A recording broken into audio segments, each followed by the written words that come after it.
And we're back. It's your boy, Eduardo Jackson, CEO, founder, creator of the great Cinema Draft and DraftStream games, where daily fantasy sports meets the movies. It is my pleasure, my esteemed privilege and honor to welcome our podcast virgin, young babe in the woods, projecting all of that excellent Zoomer Zennial energy. A woman precisely half my age. I'm Wow. representing the Baranski's Slack. That's right. It is Steph Torres. Hello. What's going on, little Stevie? All right. So Happy to be our, here. yeah, our Andy Cohen inspired Watch What Happens Live style drinking game tonight shall be the word Latinx. Did I say that right? I think so. All right. I Yes. never know quite how to say that, but yeah, I think it's Latinx, right? Every Yeah. time you hear one of us say this word, take a sip of what you're sipping, because tonight's pod will end up covering our favorite Latinx movies from the good old US of A. Fun. I Yes. am drinking a Puerto Rican beer, Oh, Meraja, oh, for okay. today's episode. Yeah, So let's do this. yeah. Libations. We got our adult beverages going. I'm with it. I am so with it. Heck yeah. Yeah, let's do this.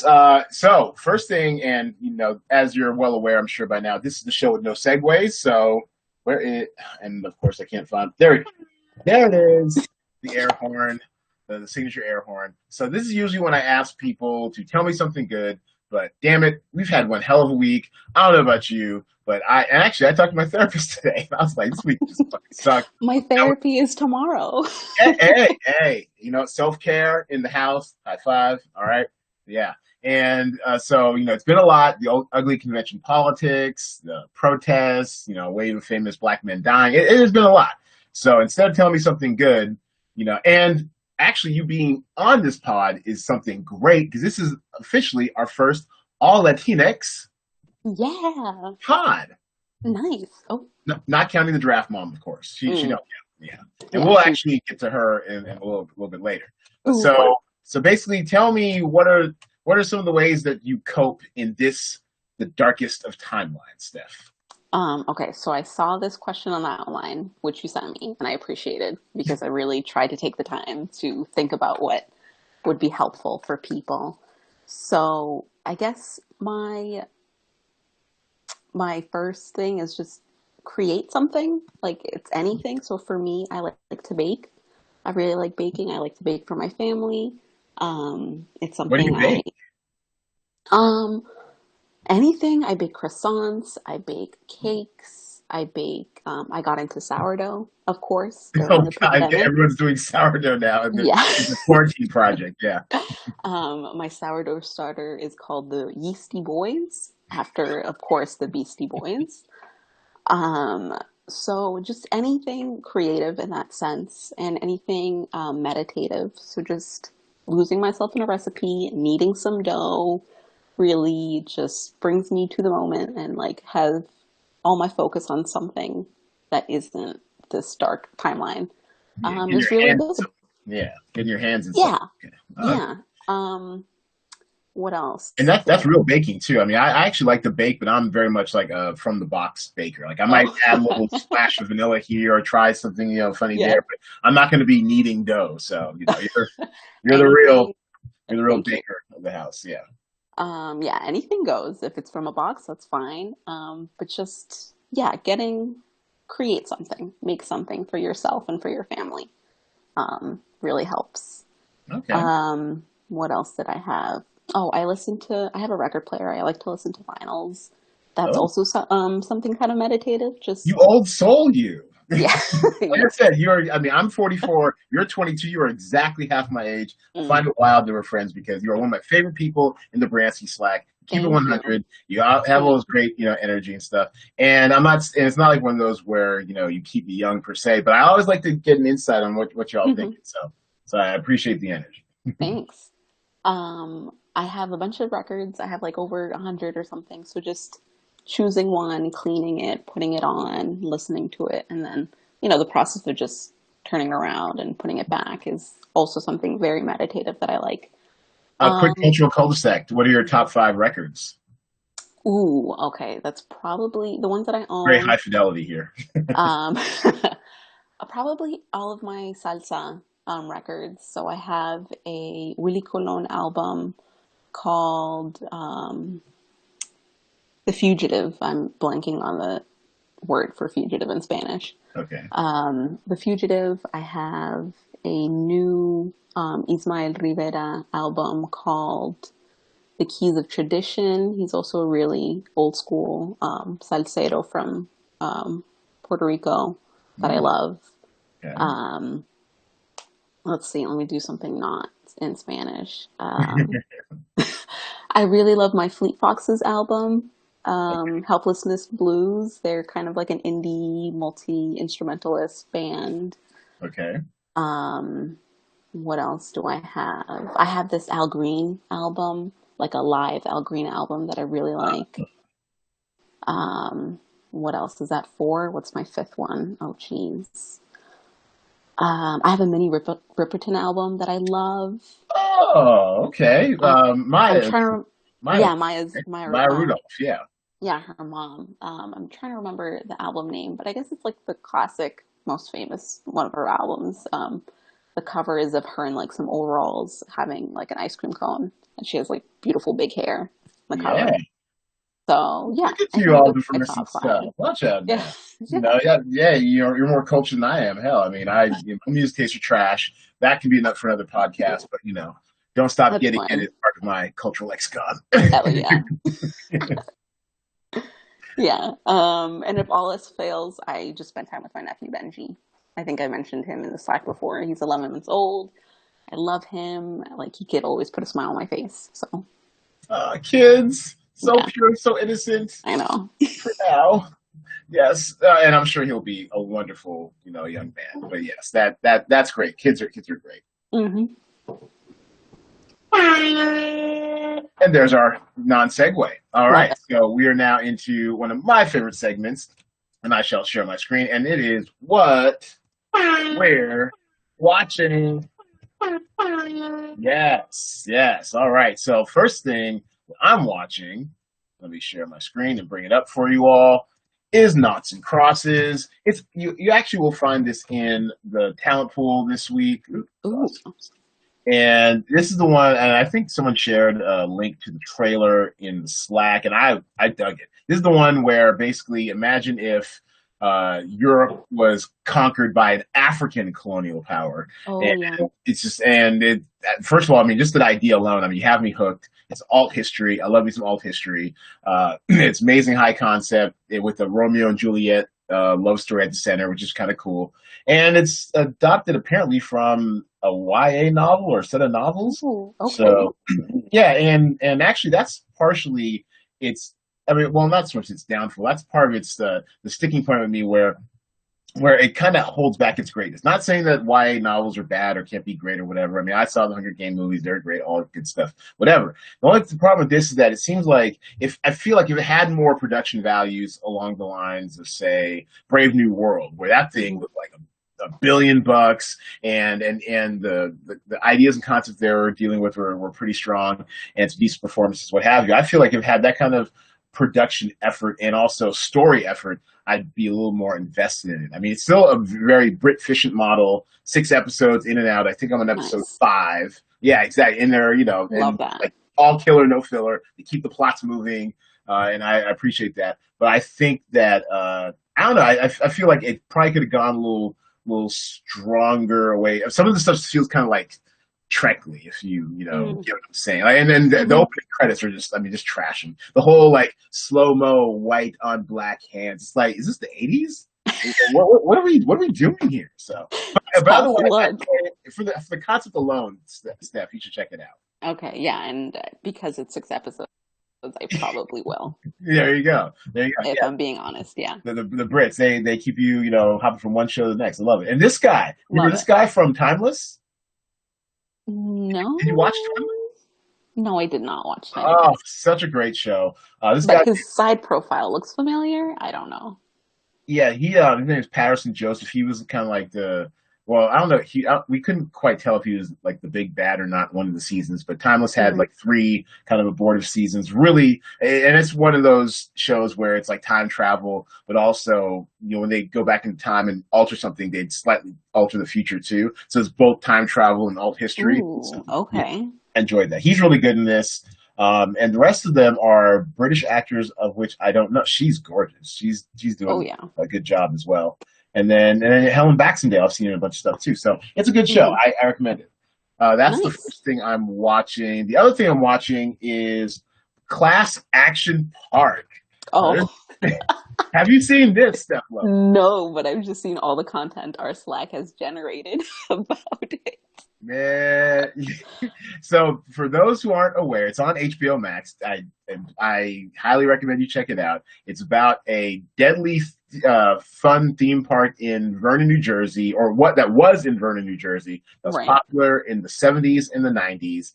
And the reason why I call it Class Action Park is it's called Action Park, but they are getting like upwards of 50 injuries a day. They Oh, had to have like their own little like injury shed. They had to buy their own ambulance because the city of Vernon was like, tired of your shit. Stop sending it, like, no. stop, getting the ambulance over there like 10 times a day. It's nonsense. I mean, and just how wild was this theme park? They had this water slide that went into a loop de loop. Oh, no way. Yes, and it was angled, and you had in the angle, so you're going at like maximum speed, and then Holy it's how you crap. could scoot right through the loop de loop, Oh my whatever, to the goodness. to the point where someone on camera said, he said there's only two places a civilian can experience 9 Gs: backseat of an F-14 and an action park. Oh So my God. they were wild. They were wild, and shady businessmen creating shell companies for fake insurance. Yeah, I mean Donald Trump Oof. was thinking about investing in the park, but found the park was too wild for him. So Oh yeah, my God. this It's, movie's this movie's great. I enjoyed it. Actually, I oh think it my did goodness. pretty well in the game last week as well. So class action. Nice. Yeah, What are you if the watching, Steph? I've been watching a lot actually. I was thinking of making a list and I'm kind of proud of myself for all the content I am enjoying. Hey, So it's quarantine, let's baby. go through Stay this. in and Yeah. watch a movie or something. So I'm currently watching Lovecraft Country with my mom actually. Okay. What And do you we think of it? both I kind of love it. I'm kind of into it. The pilot was really good. It I was. really love the just the audio overlays of James Baldwin and just those anachronistic needle drops. Um, the two leads are beautiful to look at, Oh, so like that's fine. Like that's fine with me. Journey Um, Smollett, as my and friend used to Jonathan call it. Majors, hell Yeah. yeah. Journey Smollett, um, yeah. Mhm. what else? So my mom isn't really the type to go into these things with me, like horror and magic, but she is kind of like, okay, I'll go along with this with you. Um, the last episode, I feel like you didn't like it and you're out on it, right? I am out. The second episode was so my issue was that it seems like it's a different show every week, and that Mm, might be part of its appeal or charm. But I'm not really like an anthology type person, and I'm definitely not a horror person. They lean hmm. hard into the horror in the latter part of the second episode and throughout the entire third episode. So I'm out. But I appreciate what they're trying to do. Just Yeah. not my style. Yeah, I'm also not a horror person, and I'm surprised at how much I'm liking this show. The last episode really like leaned into the genre and then the tropes, and I feel like that just made me have fun with it. Mhm. So I appreciate that, and Look at her it kind of style. I could watch the show just for her costuming. I mean, oh hell yeah, yeah, it's incredible. Like someone should be like Emmy nominated next year for this stuff. Like yeah. I seriously. think someone sent like an article on the Slack about the fashion and like the clothing design on in this show, and it's really A1. It's beautiful. Yeah, absolutely. All right, so Uh, Lovecraft Country. yeah. Anything else? I gotta finish For All Mankind on Apple TV. I think Love I have, I know. that show. I I love that show. I think I have like two episodes left. The production value is super high. It's wonderful to Yes. look at.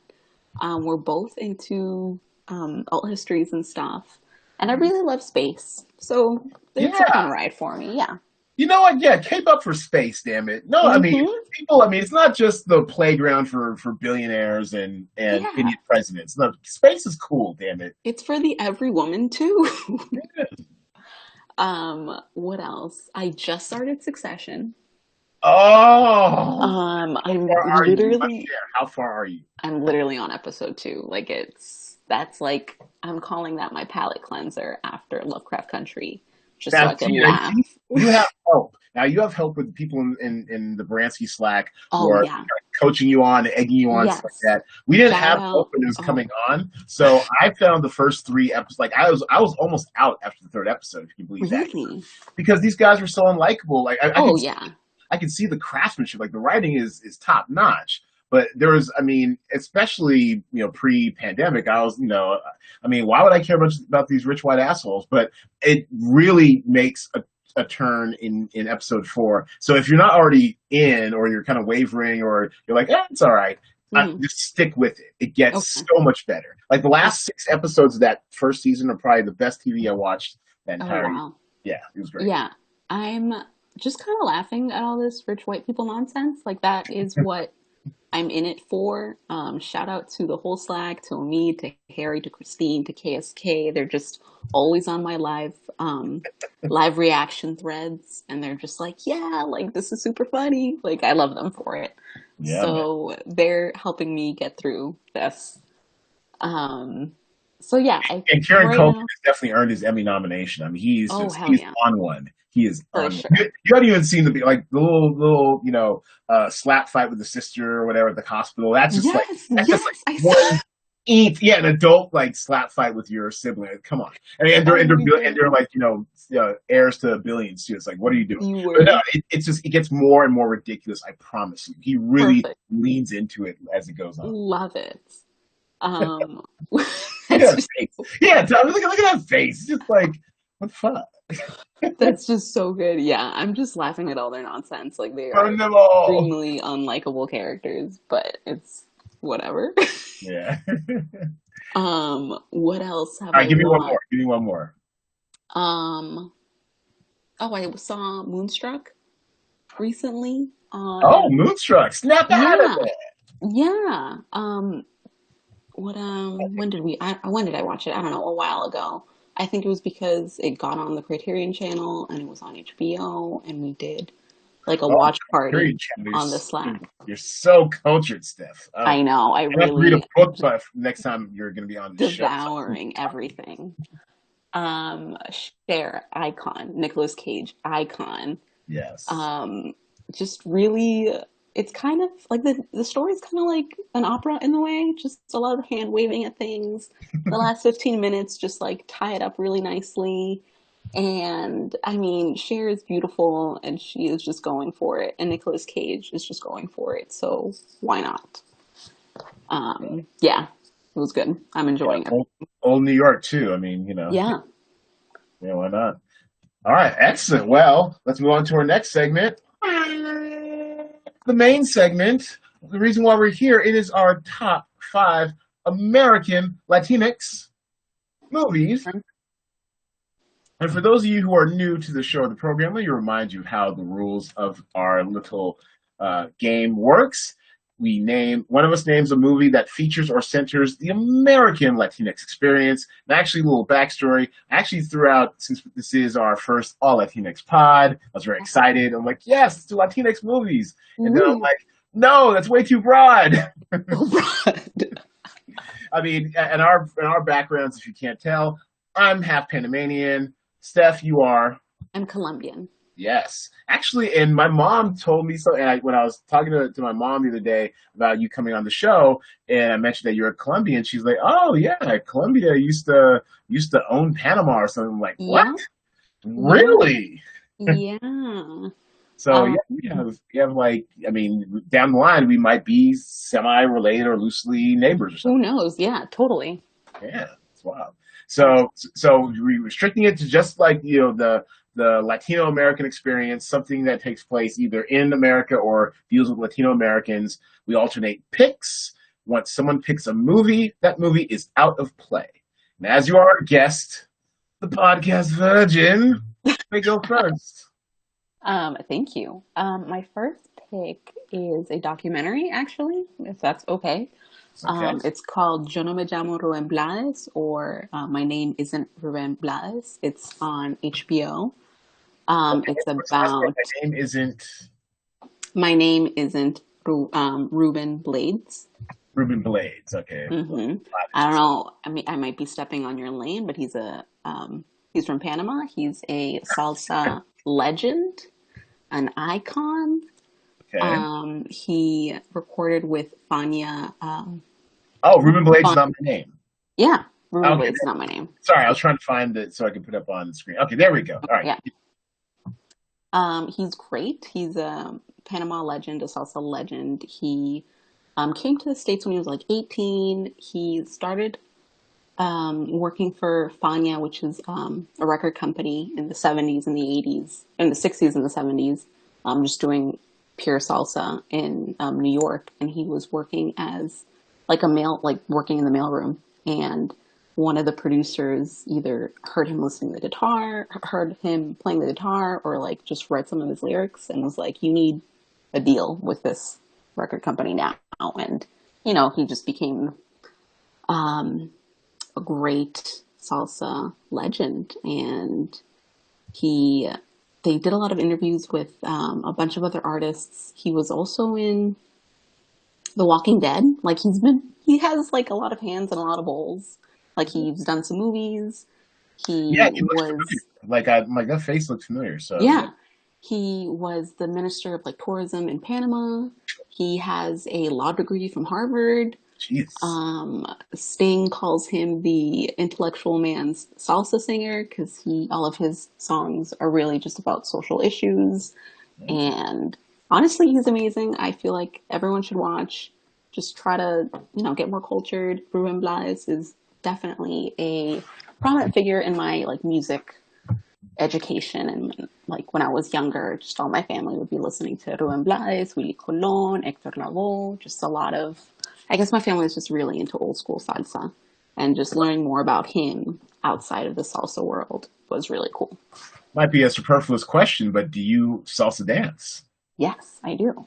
Ah, all right. So Yeah. once this pandemic crap is over and the company up and running, I'm able to travel freely again. There's a salsa dance with your name on it, sister. All right. Perfect. Love I it. I got into it heavily. Well, I guess varying degrees heavily. It wasn't like professional or anything, but I really Hmm. was doing it like 2 or 3 times a week when I lived in Southern Nice. California.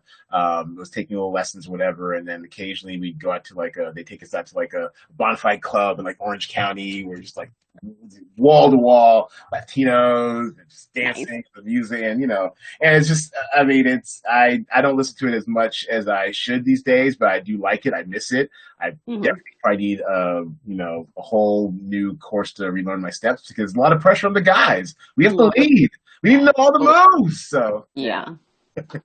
y'all can just follow and add flair. So yeah, Yeah. That's it. well, that's a great first pick, and I'm gonna hunt this movie out. He sounds fascinating as hell. I mean, Yeah, he's really cool. I didn't realize like how outside the music world he's been involved in. So that was really cool, learning about it. okay, excellent. Well, my first one, I'm taking this off the board quick, and you know what it is, Selena. That's Yes. this is right there waiting. Yes, I left that for you. Ah, thank you. I appreciate it. Although I thought my list would be shorter than it was, but I've got some backups. So Nice. don't have to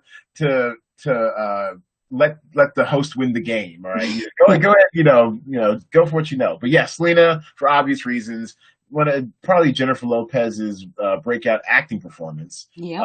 97. Yeah, this is before the whole Out of Sight and everything. This is the one that really kind of put her on the map as an actor. And it's just a great performance. The sad tale of how the singer was, stalked and eventually, murdered by a fan or what have you. But, Edward James Olmos. But I mean, look at these costumes and Yeah. stuff. It's just a Love very, it. very famous Tejano singer. Yeah. Yes, Texas. Kahana. Yeah. Yep. So, yeah, Selena. What more needs to be Love said? it. I know. Legend. Yeah, legend. All And right. So, J-Lo. go ahead. No, yeah, J-Lo is just amazing in it and really exudes star power. A little youngster. Look at that. That's so cute. All right. So what's your next film? My next film is Real Women Have Curves Ah, almost played the by I saw that. oh by Patricia, or directed by Patricia Cardoso. Okay. It stars America Ferrera. Yes. She's like really young in this. I don't know if it's her first role, but she's great in it. It's about Anna, played by America Ferrera, and she just graduated high school and she has to make the decision of whether or not to go to college or to stay at home and work in a dressmaking factory for her older sister to help just to help pay the bills for her family. And you just see a lot of that push and pull of, you know, the old school traditional immigrant mother trying to keep her daughter in that, you know, that secluded and with her family instead of, you know, letting her roam free and do her thing. Yeah, it's beautiful. America Ferrera does an excellent job. She's just so natural and sweet, and it was a really good watch. Yeah, and actually, I've seen it the one time, I think on video shortly after it came out, so I really don't remember much of it, except that, like you said, America Ferrera was great. Um, Yeah, oh gosh, she's so young, I so know. young. She's Yeah, so young. and it's kind Georgia, of, she's kind of, I'm not, well, maybe less so much you because, of the age difference, but I kind of, I wouldn't say grew up with her, but she feels like one of those actors who I've seen, grow in hmm the industry. Because she did this, she did a couple other things. Then then she got a hit with Ugly Betty. Ugly Betty yeah, was great. It was kind of a low key, pop culture mini phenomenon, and then just to see her as like an adult now, it's just great. Like I know. she's Sister of the Traveling Pants. I guess that also kind of made Yep, her gave her some crossover exposure. Yeah, I just love America Ferrera. She just she's so yeah, good. Superstore. I don't even watch it anymore, but Superstore I Yeah, think did really well. So definitely. Yeah, fun fact, Ugly Betty is actually a remake of a Mexican novela, a telenovela, and it yes, was also they also did like a Colombian remake, so that's very much in the vein of, you know, seeing more Latinx out in the world and the entertainment industry, like yeah, mainstream drinking for that one. drink, yep, beer up. Yeah, and actually, and yeah, Ugly Betty I think created or adapted by Silvio Horta. May Yeah. R.I.P. And also, I mean, actually, I know someone who used to work for him. He's not a great boss to work for, but Mm. he's just not. But and, you don't want to speak ill of the dead, but whatever, it's the truth. But he also he showed up in like the producer credits in P Valley. I'm like, Really? you had someone to live for, Silvio. What's going on? What happened? Wow. I mean, yeah, and he Full was. circle, I guess. Yeah, I mean it's wild that he passed away I guess a year ago, whatever, but he's still getting credits, and his family's probably still getting the occasional check. So good for them. Well, Uh, good. all right, good second pick. My second pick will be, yeah, maybe it's not like the most obvious one, but I like it. Quinceañera. Have you ever seen this? Ooh, no, I didn't see it. I was really trying to cram a bunch of things that I haven't seen, and I think I need to give that one a rewatch. And why can I swear I can't spell this movie. Well, I mean, I'm not a Mexican American girl, but actually I asked my mom, I was like, Mom, do Panamanian, girls have quinceañeras? She's like, yeah, sure. Yeah, Did you have one? It's like, no, we were poor. yeah, yeah. My mom is like one of eight. They didn't have one either. Yeah. Yeah, yeah. What is with big Beautiful. Latinx families? My mom is also one of eight, but it's like spread over like three or four different parents, but hmm it's still like a core group of five. It's like goodness gracious. I mean, I tried to do my family tree for a seventh grade anthropology class, and nothing connected. I gave up. It was so bad. Nothing worked. Those good white teachers at the private school were like, "Why doesn't his lines connect?" You're like, oh, yeah. I can't go anything further than my maternal, like my grandparents. I don't know anything else before that. Yeah, for real. But yeah, Quinceañera was great. Gave us Emily Rios, still working today. I'm not sure if you've seen the show Snowfall on FX. I think it got renewed for a fourth season. She's on that. Ooh, okay. And and actually, so I don't mess this up, I will quote this from someone who wrote this on the website. Another great film called Quinceañera, which is about a young Latina girl who becomes pregnant and is sent to live with her uncle and gay cholo cousin. It's a Oh, really good wow. movie. Yeah, exactly. It's a really good movie depicting everyday struggles of teens and adults. and goes on to say, it was the first movie I saw with a gay character in it, and it really made me feel okay about being Latino and gay. From Oh, Blackpink, Fasciana. Fasciana. cheers to that one. And actually, the thing I remember most about Quinceañera, I mean, I do remember the cousin part a little bit, but the thing I remember most is that it really gave me a look into East LA because I saw this in like an indie theater in LA, and I lived on the. I'm not sure if you're familiar with LA's layout at all, but I lived like on kind of Oh, like the west side of LA ish, okay. and I mean, LA is so big. I mean, there's something like, I don't know, 50, 60 little bedroom communities, whatever, little municipalities and stuff like that. Actually, one day I just took a drive to the east part of LA, of Los Angeles County, just to see these different, municipalities. Montebello, oh, a bunch of Asians here, a bunch of, I mean, there's all these, a bunch of Mexicans here, a bunch of El Salvadorians, it's like all these little pockets of different people. And this really kind of gave me an insight into East LA, which, I mean, I had no real natural ties to the area. So I really liked kind of like the slice of life, seeing how the other side of town lives, and just the great performances and the general humanity of it all. Nice. I will put that on my list as well. Yeah, and Emily Rios. I think this might have been her first film, but she was great. Like she definitely stood out. I want to see more of her, and thankfully she's had. I mean, it can be hard for people of color in this industry, but she's had a decent enough career. Like she pops up where you kind of least expect her. Yeah, True Detective, Nice. Scandal for a couple episodes.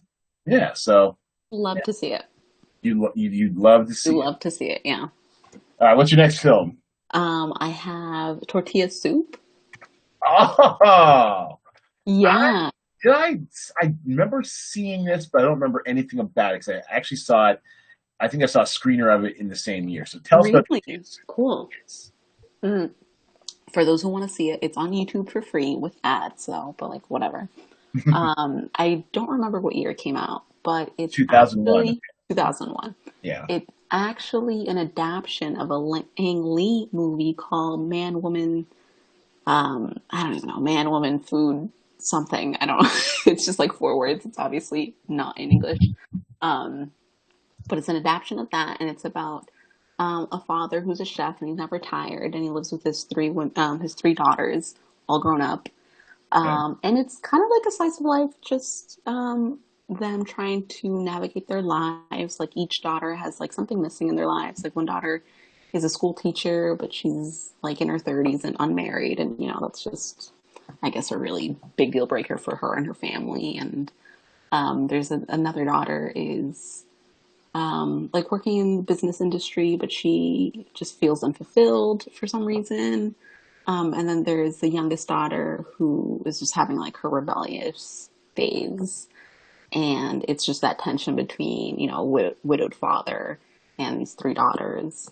And it's really great. It makes you feel really good. It's not like the most highbrow thing ever, but it's Mexican Americans in like a middle class type of life that you don't really see at all for Latinx, like at all. You just always see us being played as like criminals or just, the standard like immigrant story or whatever, but they're just living their life and they're loving each other because they're family.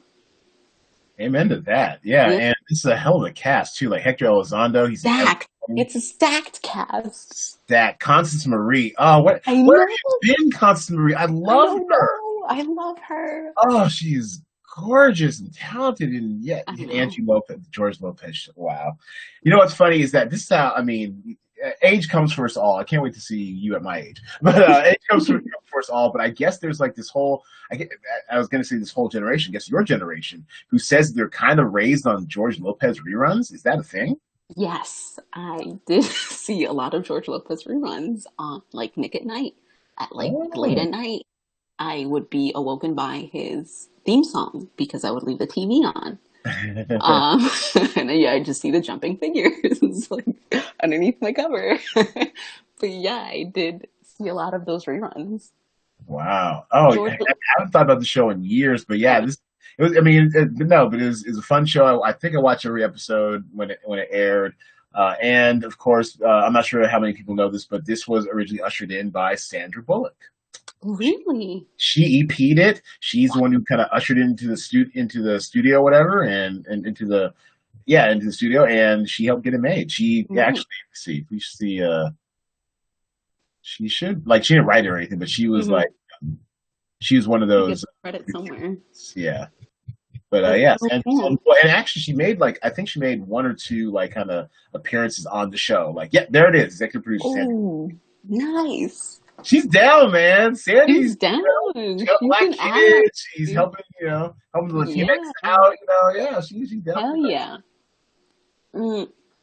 George Lopez actually makes an appearance in Real Women Have Curves. Ah, He plays Anna's like English teacher who like believes in her and tells her to um, apply to colleges.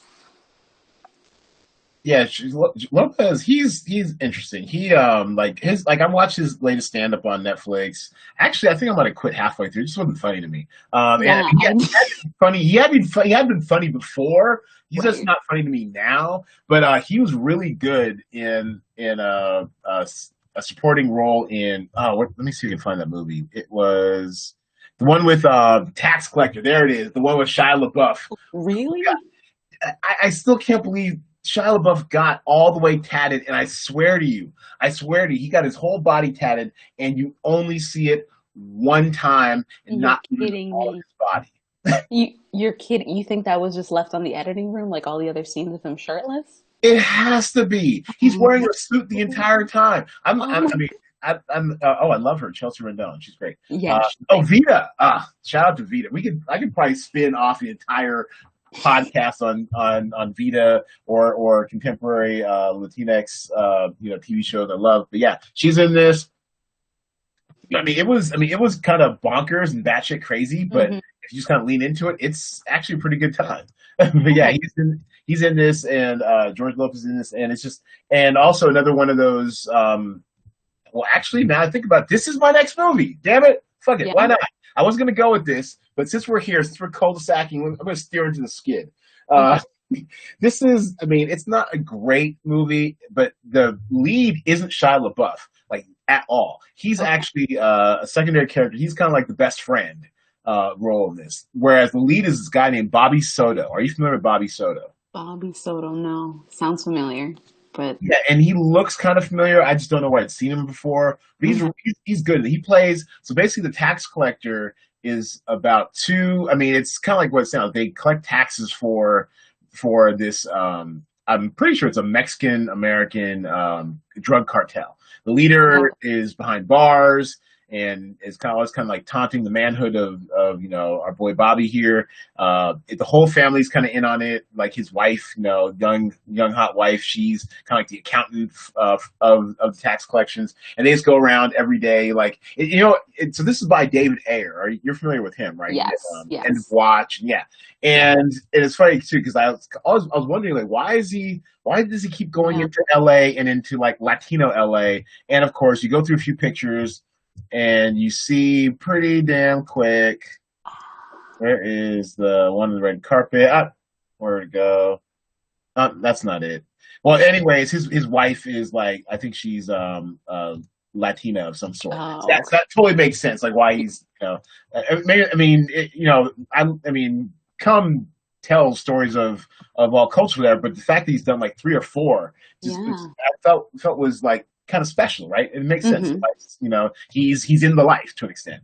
So, Yeah. anyways, they go around collecting taxes for this drug cartel, and of course, shit goes awry. And this new cartel's on the scene. They're kind of battling for turf, and things go haywire. But it's really cool because it is very much it's partly slice of life. Like there is a very normal side to this family, but then it's also like gangster shoot 'em up, super machismo, David Ayer bullshit, and a Okay. lot of the David Ayer bullshit. Like think of Training Day meets End of Watch meets I don't know, quinceanera. I don't know. I mean, you really see it. There's actually a quinceanera in like the third act, so why not? Oh my God. Okay. It's fun. It's not. I mean, I think it got some like really bad reviews, but but the audiences in our game at least really liked it, so it's worth your time. It's not bad. Oh, and there's this woman, Cheyenne Ray Hernandez. She goes Mm, by named Gata in this. First, look at this fit right here. nice. I mean, thigh highs tied with the silencer lung. I mean, I and look am at that dead, back Birkin. What? dead. And that's just like she just brings out and she just brings total badass energy. I'd watch it just for her. She's fun as all get out and also having a great time. And yeah, I want to see more of her. She's great. Look at oh my Nice. gosh, look at her. She's great. All right. Anyway, moving on. Moving on. I'm getting sidetracked. Yeah, I guess we steered into that was my third movie by accident. That What's was your your third. My other pick is this is on Netflix. It's Latin History for Morons by John Leguizamo. I like that. I Yeah, you like watched it? yeah. Yeah. Did I watch? Of course I watched it. You see some of the Latin history and it's Yeah. on Netflix and it's something I can have on my third monitor while I'm working on other stuff. Sure, I'm gonna watch Perfect. it. Yeah.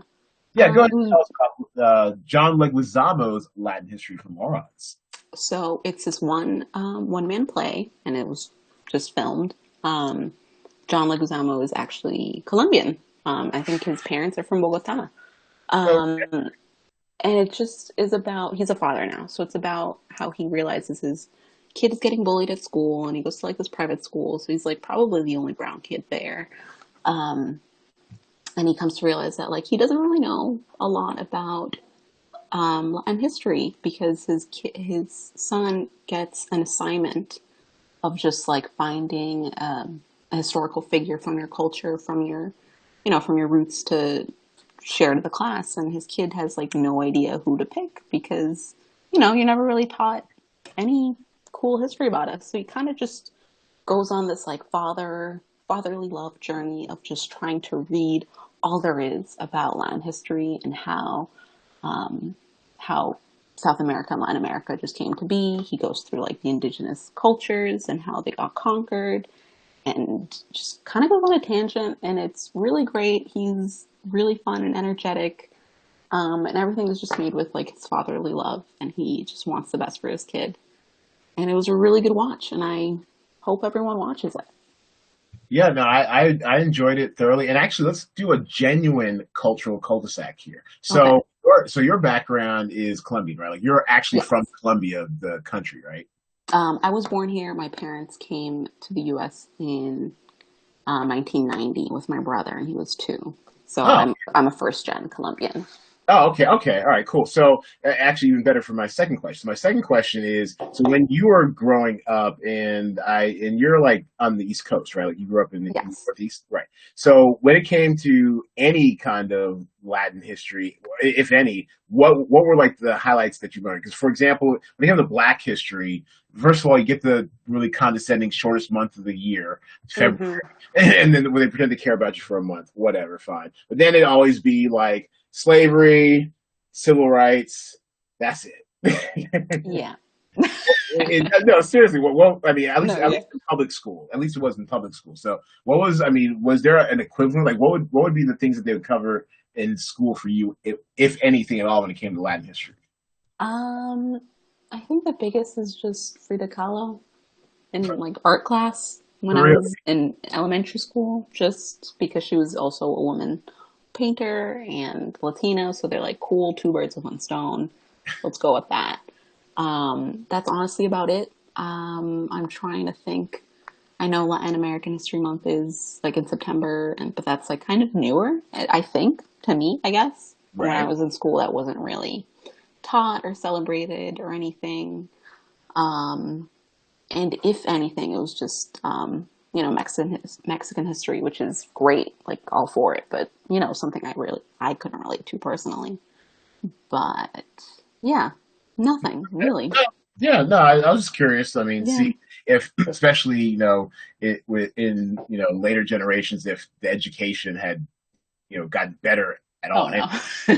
yeah, yeah, I mean, I had to learn. I It live in Mass. It's just a bunch of white people. So yeah, it was. I mean, and I grew up in Seattle, and same thing. But I found it fascinating in retrospect now that it wasn't until I went to the hoity-toity private lily white high school that I went to, Bill Gates alma mater, Lakeside, where I hmm. was exposed to the Harlem Renaissance for year English. Like we did a Oh wow, whole unit, not just like a day or a week. We did a whole unit when people that's had awesome. projects. That's what I found out about Jacob Lawrence, stuff like that, from Dr. Judy Lightfoot, White Lady. So thank you, Dr. Lightfoot, wherever you are. Nice. That was awesome. Okay, so my fourth movie.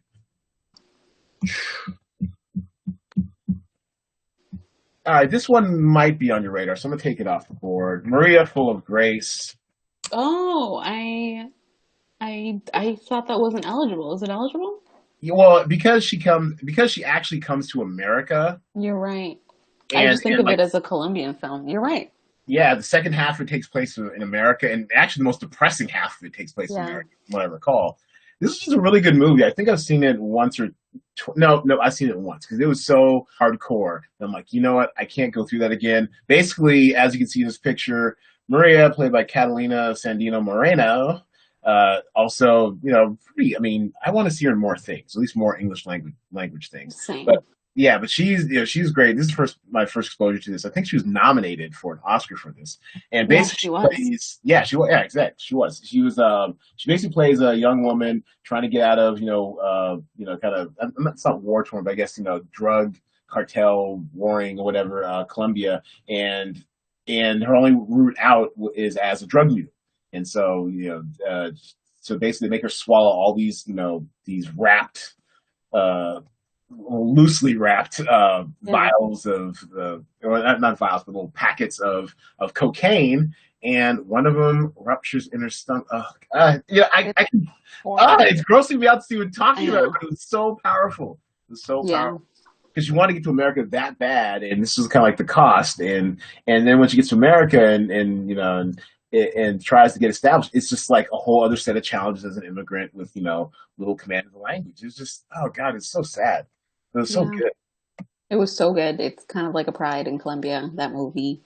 Um, that's just the story of countless women and people who, would do anything to come here to America and just try to do something better.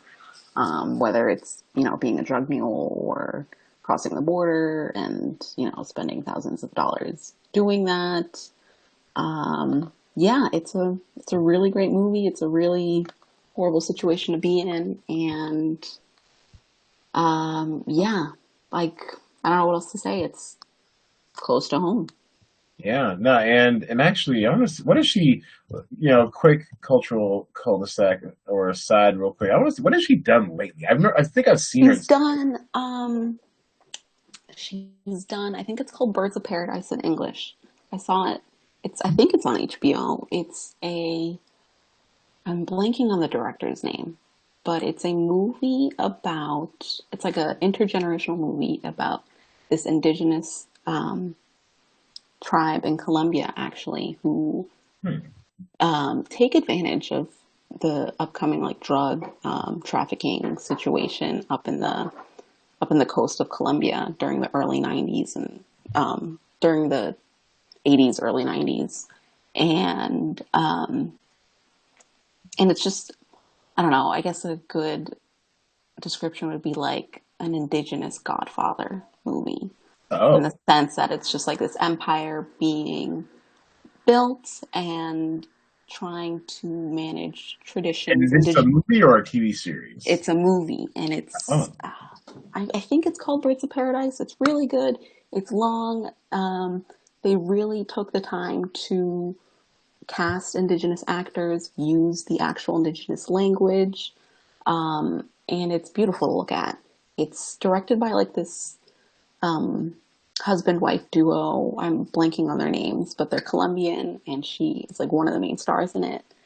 oh, And it's great. It's A just like, Stranger in Paradise. Is that it? no, let me think. I'm Yes. gonna Google. Okay. Yeah, and actually, yeah, I do remember seeing her in A Most Violent Year. It Oh was yeah, another hidden Latino, our boy Oscar Isaac. it's called Birds. Yeah, yeah, I love Oscar Isaac. I can talk about him forever. I could look at his face forever. Um, it's called Birds of Passage. Birds of Passage. Um, This sounds familiar. Why am I? And is she? Are it, you sure she's in it, right? Because I don't yes, see it on IMDb. Huh. That's weird. Master Nation Birds of Passion. Now, let me look that up. Let me see. Passage, Passage. Passage. Birds of Passage. All right, 2018. Yeah, Oh, she must be like uncredited or something. 'Cause I don't I see. guess. I don't know. I did remember seeing her face. Okay. And it's really cool. Check it Okay. out. All right. Add that to the list. All right. So, what is your final pick, Stevie? My final pick is it's a short film. It's Yeah. from 1969. Wow. It's on No, YouTube. I've got a Scotsman you should meet. Yeah, he's always my boy Marty. I don't know if you've seen those episodes of the pod when he comes on with his great Scottish brogue and everything, and he's just always going into the black and whites and in the It's crates so for funny. he's just great. No, I really like went deep into this. I really wanted to see things that I haven't seen before. Okay. It's called Yo Soy Joaquin. It's on YouTube. It's 20 minutes. Um, it's basically just a dramatic reading of an epic poem of the same name. It's that one right there.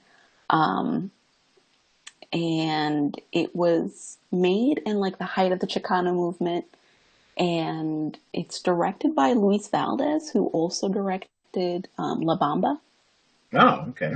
I think everyone's seen that, or any Latinx Yeah, has seen that. it's on my list. I was gonna use it unless I had to, but it's on my list. Yeah.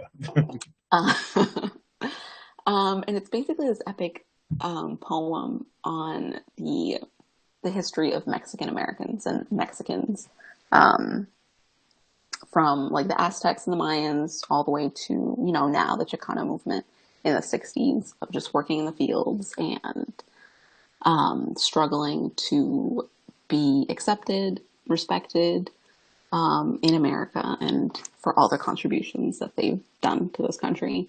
And it's great. It's just a lot of powerful images. It's just kind of pairing images with the poem, basically.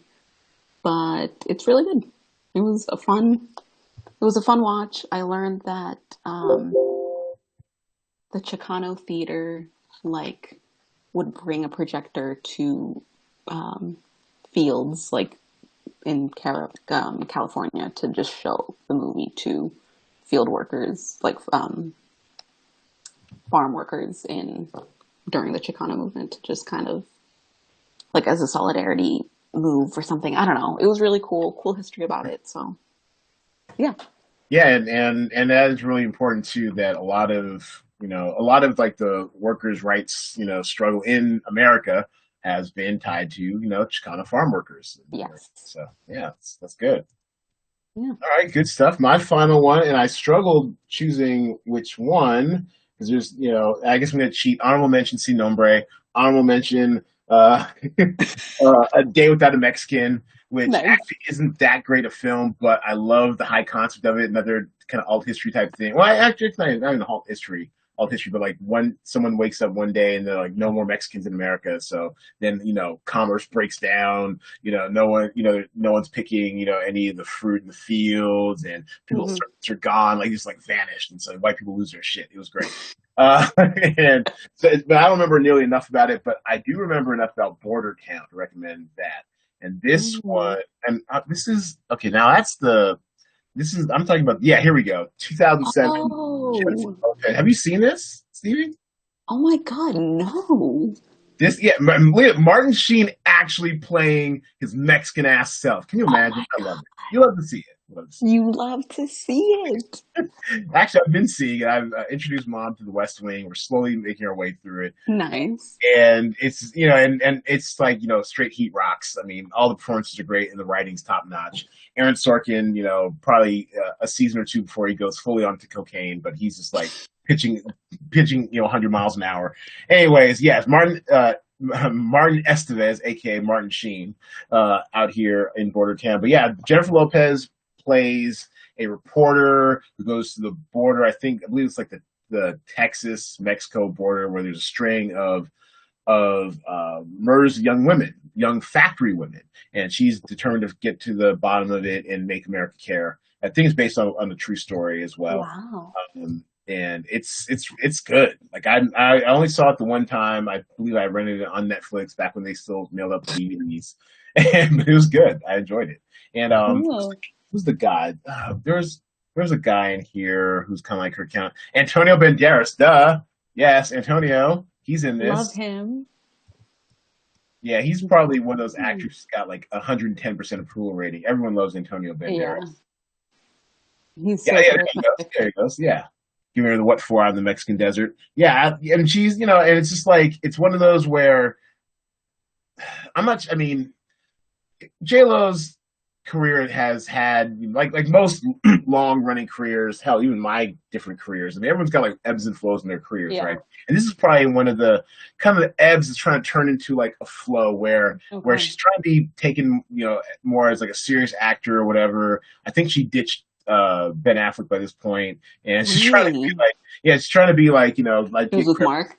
She was with Mark at Yeah, this time. Okay. this feels very Mark Anthony-ish Okay. period of time, and yeah, because I think they were into something in 2007 together. I can't El remember the name. Cantante.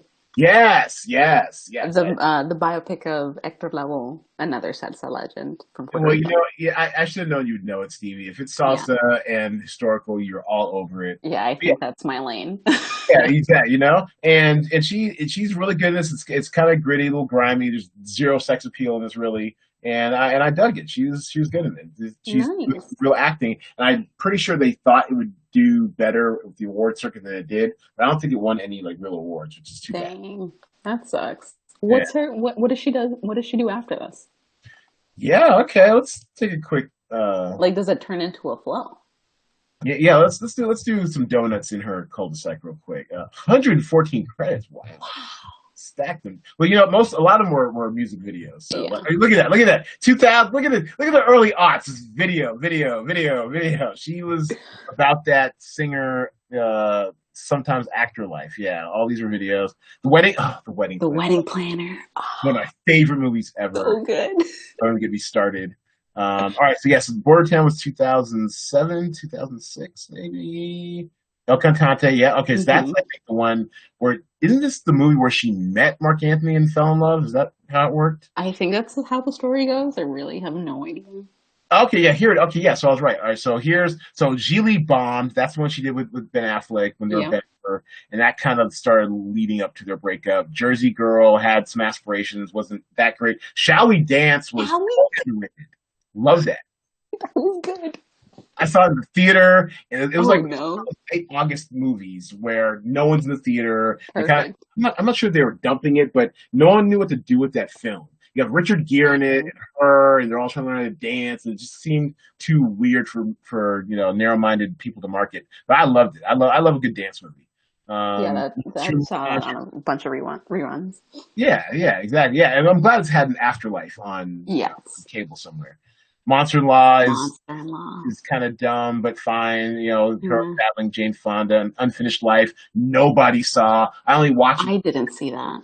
Well, it came. Well, it's definitely before your time age wise, but in the theaters it came and went super quick. I had this. I only caught it as a part of a screener. That's back when I still got my NAACP Image Award screeners, and I remember liking it, but it's like kind of is weird. It's like a pseudo western. It's out in like Hmm. middle of nowhere on a ranch, and a lot of talking about stuff. So yeah, Mm. so this is so Border Town is so she's trying.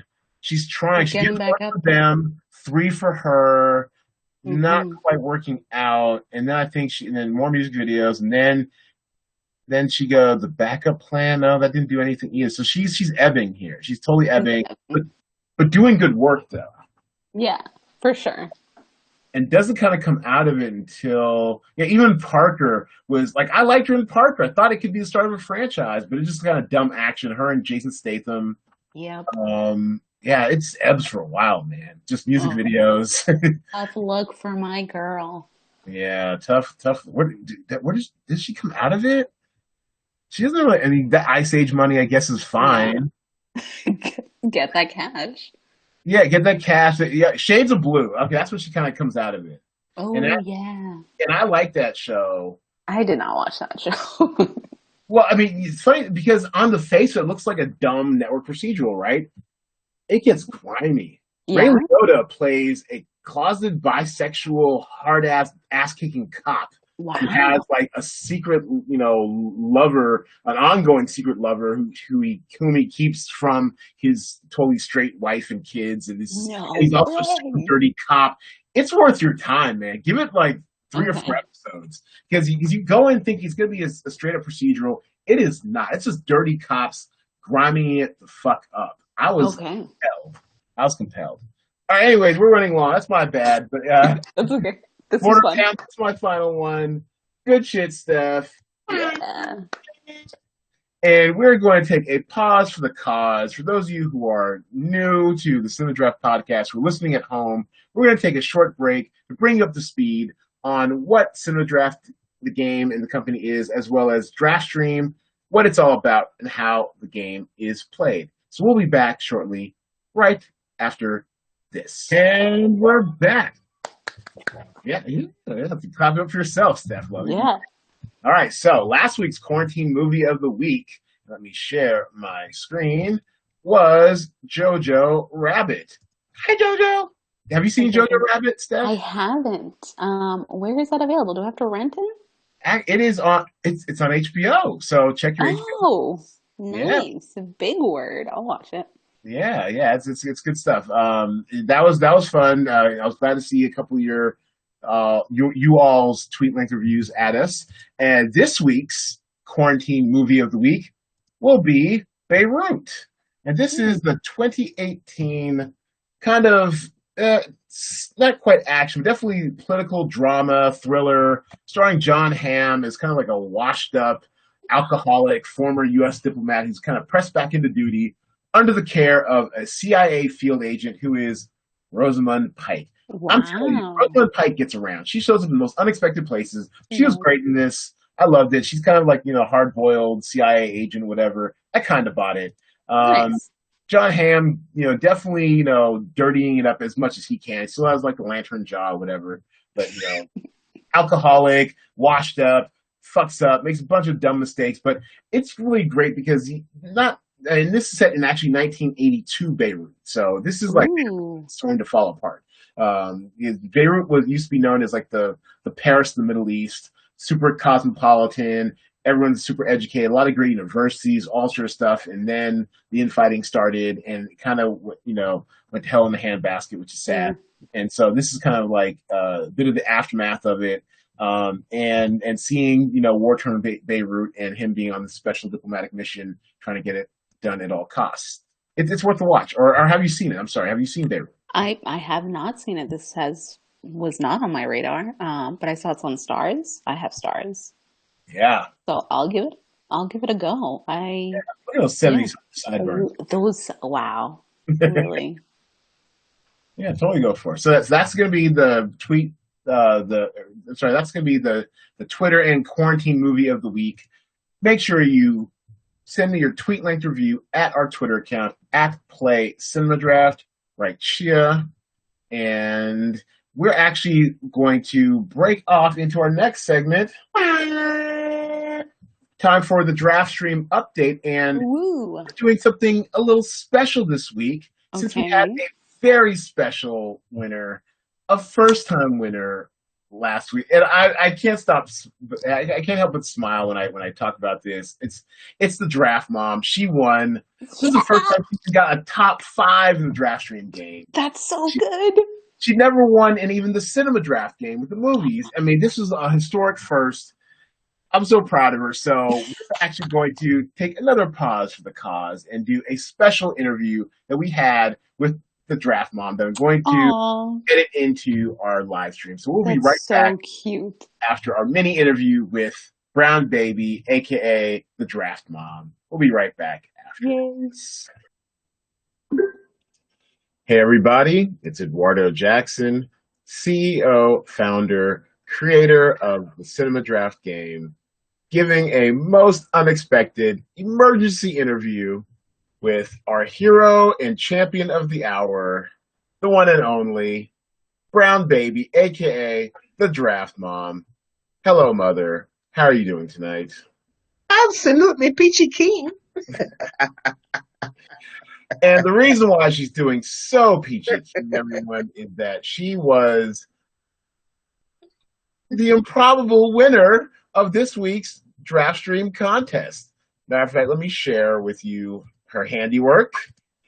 And Mom, first of all, how does it feel to be atop the DraftStream standings for the first time ever?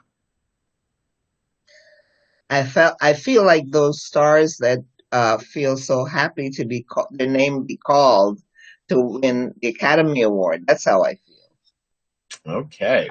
I could never ever think that I was going to be amongst the winners in your game. Now, now, why is that? I mean, I've seen how hard you work on your call sheets. Why do you think you could never become one of the winners? Because it seemed to me that my taste, along with my research, didn't always match up, as you well know. Well, let's take a look at your call sheet here. And can you walk us through how you arrived at this call sheet, which was just about 20 points or so off of the perfect call sheet? Well, I knew that documentaries are a big thing, Okay. uh, and Netflix is very well, very well watched, um, according to my research. Okay.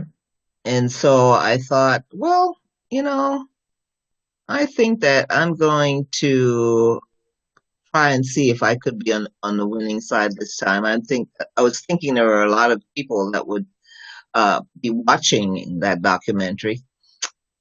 And so I selected that, and I'm talking about the Phoenix one. Rising Phoenix. Okay. Yeah, yeah, yeah. So usually when I think that I'm okay, I pick more than just the headliner. I as you call it, a pack of winners. You mean optimal stack? Right. Well, In as you this could. case, an optimal stack for those of you who are new to the game is two headliners, a co-star, and a day player. Yeah. Yeah, Okay. so I continued on my research and I was just looking at it, and oftentimes I think, well, who would want to watch this or who would want to watch that? And I usually go through my call sheet and narrow it down to about four or five, uh, headliners that I would think that it might be popular. And basically, that's kind of like what I did, part of what I did.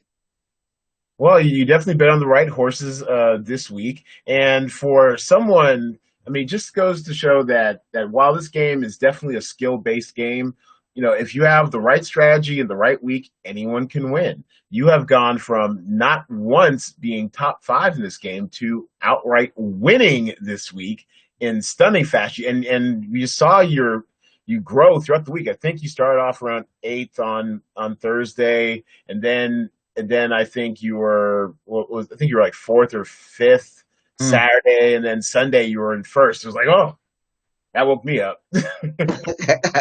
I can't believe it. I still can't believe that I actually won. And I never thought I would.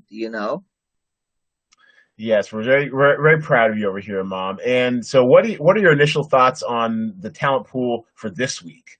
And any Well, titles or salaries you're on the lookout for this week? What do you have? What advice can you give to all the non-winners out there? well, if I give advice, then they'll win and I won't. Touche. And I was going to ask you some more about your process, but it seems like you're keeping that fairly close to the vest, which is fair enough. I mean, you did win for the first time, so I don't mind you being a little guarding your secrets jealously. So anything you want to say to your adoring fans out there? You're quite popular with the Cinema Draft and DraftStream set, DraftMom. Oh, really? Oh, okay. I'll take that. Should I start a fan club or something? Oh, God. Wow, that one win has gone straight to her head. Okay. Um, I'm not sure quite there yet, although if you do have any fan mail, I'm sure we can set up an email account for you. Uh, anything you want, any piece of advice or words of encouragement you want to give to the other DraftStream players playing this week as a first-time winner yourself? Well, all I have to say is that any age can play this game, obviously. I thought I was just too old for my brain to work well, but I see that I'm not.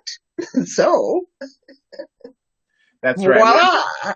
And we've So, seen your progress over the weeks, and we're very proud. It didn't happen overnight exactly. You've been working up to this, right? no, yeah, it is. And you've been a very good mentor. You were there to answer questions. Some of them seem pretty dumb at times, I know.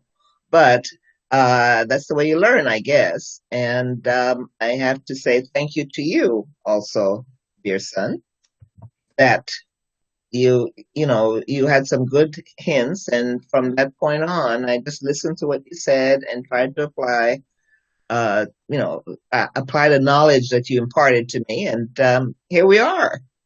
So, what would you say is the one piece of coaching that's helped you the best in becoming a better player? Research. And how do Uh, you do research? well, I often will go to the call sheet themselves and look at the master call sheet and see uh, what from the talent pool where the movie or is opening, the TV movie or whatever is Platform. opening, platform, yeah, is opening. And as you mentioned to me, look at those platforms because they do help, picking the winner. Because if it's a platform that not very many people know about, and there's something debuting there that sounds vague or ordinary, chances are it's not going to make it. So Yeah, that's that's a good point. We have access to the master score list as well, which also is a good resource for players to study what different platforms have done over the ages. Now, now the best way to do this, I'm not sure if you can do it directly. You might need to make a copy of it, but you can always sort the master score list by platform, by genre, yeah. and pretty much any column that's out there by type. And you can see, for example, say Apple TV Plus. Apple TV Plus, like to say, stands for quality, and you can do something like average out those scores as simple as typing in this type of formula, highlighting all the Apple TV Plus total scores right here, finishing out the formula, and getting yourself an average, 95.65, which is an extremely high score for an average from one platform in this game. So little stuff like that you can do to kind of aid your research if you're kind of close on a couple titles and don't know exactly, what to choose from, or trying to figure out with very little information which, what type of either genre or platform of a title you want to go with. That's always helpful. And one thing I like to do, if possible, I usually like to fill out my call sheets on Thursdays when most information that we're going to get before game lock is available, and then I'll actually manually fill out all these different scores as they are at the time and try to make some educated guesses off that. Have you found Well, that? that's kind of like what I do. Yeah. Okay. I do I like that, but I don't get into the mathematical thing that you do, so it seemed a little bit too much for me. What I Okay, do, that's fair. what I do is I do the master call sheet, and I look at whatever it is that I think that I want to put down um, as a movie. I look at that particular the score sheet and see, like for example, Netflix. How many documentaries do they have, and how high did they score on the particular documentary? I mean, I do the math, but I can look when I put it, what do you call it? Manipulate the call sheet. Okay. When I manipulate the call sheet and all of Netflix stuff comes up, and I look at how many documentary there are and what the score was, I could tell basically whether or not it's really a documentary that possibly could make it. Oh, wow. Actually, wow, that's something I didn't even do last week myself. I'm looking now at Netflix documentaries and 111, Right, exactly. 100. Wow. Yeah. Wow, mom with the cheat code here.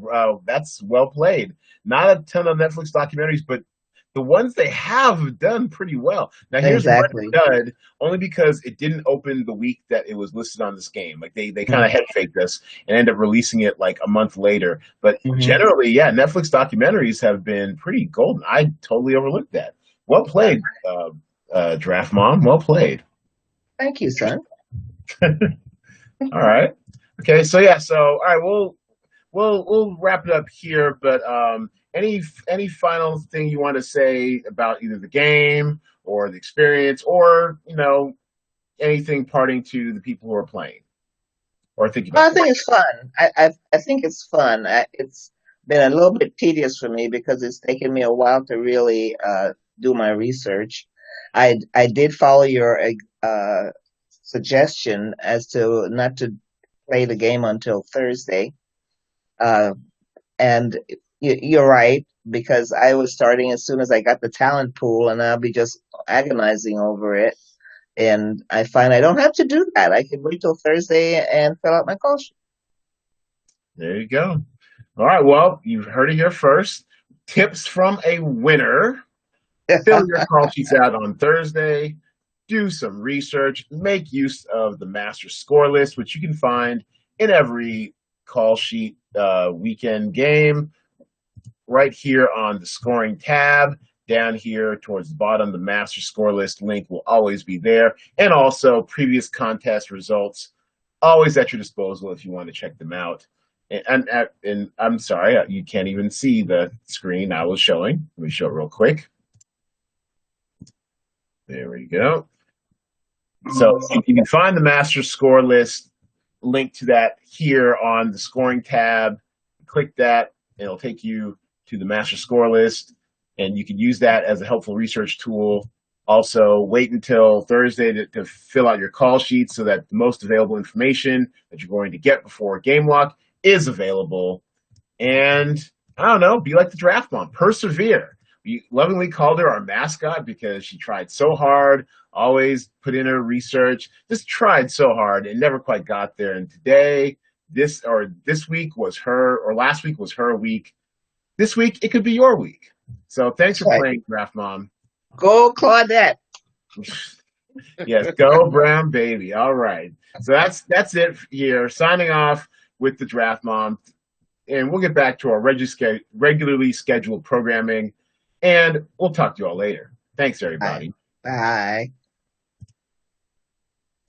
Yes. So I hope you all enjoyed those words of wisdom from the Draft Mom. She's very pleased with her win. Hopefully, we'll see if she can defend her title this week. But good folks like you, Steph, are coming for her. And so let's take a look at the talent pool for this week. And so in this week's talent pool, have you had a chance to take a look at it? Any initial thoughts on the talent pool or the actors or anything in it? I haven't. I know Mulan probably will be big. Yeah. I've a lot of foreign or international releases I think have been doing pretty well in or like the past 2 weeks or something. So maybe I'll look for something in that vein for this week. Yeah, I don't really know. Well, my first thought, and I mentioned this on the final results wrap up pod and town pool preview, was that there's almost too much stuff to watch. There's literally 8 things in this town pool I legitimately want to watch. AP Mm. Bio season 3. That's a great show.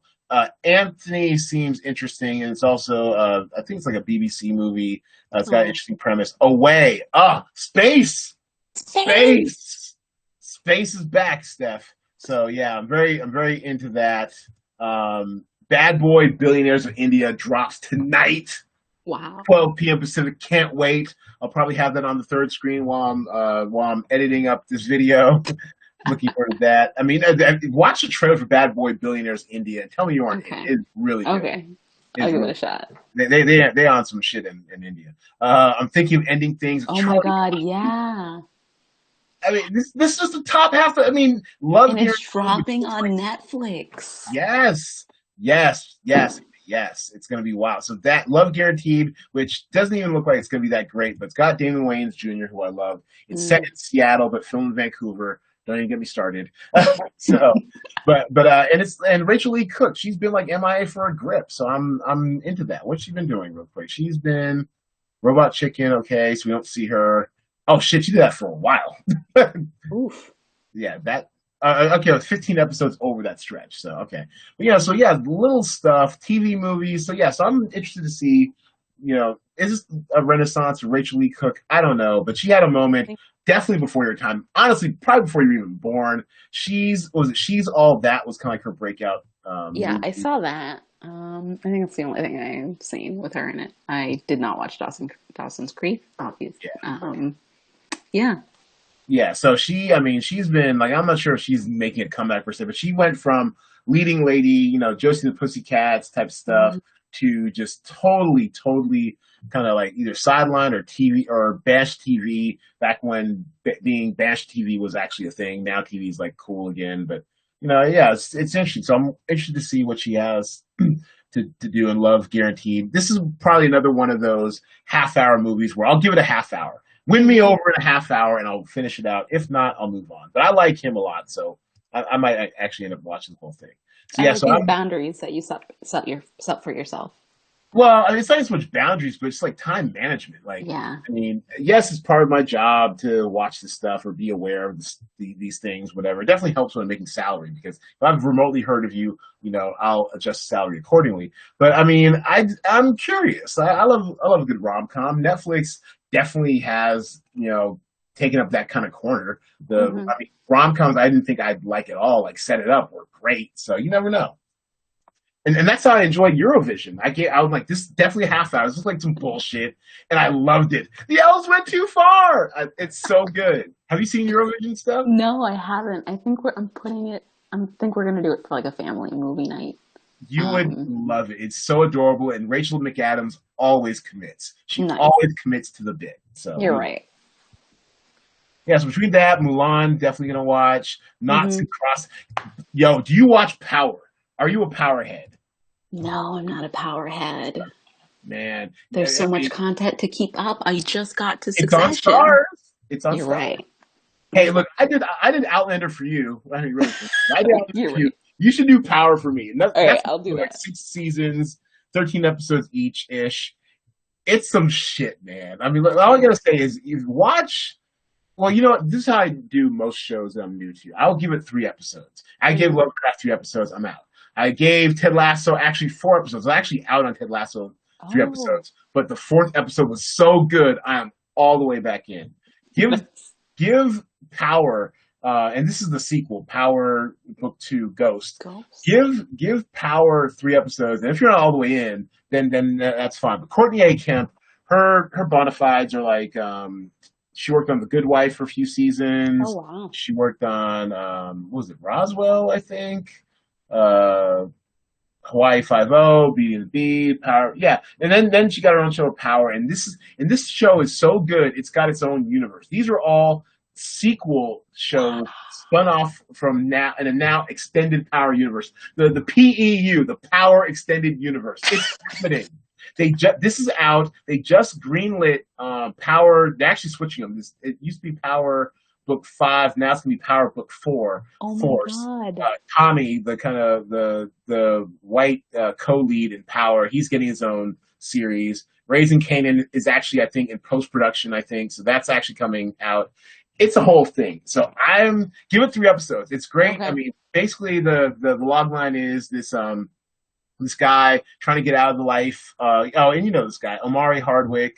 Mm-hmm. Uh, yeah, there it is. Yeah, there he is. He's trying to go legit, trying to be a straight businessman, whatever. But he's gotten all his money and power from drugs, and he's trying to get away from the street. Whereas his business partner Tommy, played by Joseph Sikora, this white dude right here, who's from the third season, who end up in the third season of Ozark. He's gutter, gully, keeps the street. He basically, he. If you want to look at it to the wire, he's trying to be Stringer Bell. He's Mm-hmm. definitely kind of on some Avon Barksdale shit, even though it's kind of like the power balance of the two. He's more like the Avon-esque CEO of the whole thing, whereas he's like the blunt instrument. Well, anyways, it's really good, and then it all kind of gets set on its head when he runs into his old high school flame, uh, Oh, and that's our girl, Layla Loren. Woo! wow. I'd never seen her in anything before, but my God, she is a heat rock full, at just Hell gorgeous, yeah. charismatic, ballsy. She turns out to be an assistant district attorney who's actually investigating his street persona named Ghost, and she doesn't know that he's Ghost. And Hmm. asks, I mean, and then this is the wife who was in it, who's like down like faux flat tires, knows the whole operation in and out. And then, of course, there's going to be tension within this love triangle here. But this picture is great. This is perfect. No. Season one picture is actually this is a season two picture. This is perfect. Angie versus Tasha, kind of vying for his attention. 50 Cent, who's the executive Yeah, producer. I was about to say, is that 50 Cent? Yeah, it plays a substantial role. This is Kanan, the guy who's in jail, whose operation he took over. I mean, it's just wild. It's not quite melodrama, but shit happens fast. It really does. Okay. We like it. And I mean to culturally cul-de-sac us into this again, but it's a fun show. So All anyway, if right. you don't want to, get all KSK about it and be savage, just kind of drop into Power Book 2 Ghost. It's a party. Why not, right? But it totally Let's gives do it. power. It totally gives away. So that I'm definitely all over this. So there's too much stuff to watch, but I'm thinking of some sort of balanced strategy of and the 8-1-1 construction, 8 headliners, 1 co-star, 1 day player, has really dominated the last 3 weeks. We've had several, like usually in weeks before, like maybe a month or so ago, we would have 2, maybe 3 tops titles that are crossing over like 100, or would definitely separate themselves from the pack. But Hmm. out of the quality stepping up, or people are just got corona brain or just like liking everything. I don't know what it is, but we're getting more inflated scores. So now you're able to spread the love out more between different titles. And you can take a diversified strategy. That one week you had 7 titles I thought was nuts, but was actually kind of the right strategy. So Mm. this is Okay. going to be another one of those weekends where, yeah, I'm going to have some exposure to Away. I might have some exposure to AP Bio because in its 3rd season, we know what those scores are going to be. What else? Away, I think, might be hidden value here, giving away my whole strategy, whatever. Because it's only 11,000. Hillary You're Swank right. might be a candidate for an optimal stack: 2 headliners, a co-star, and a day player.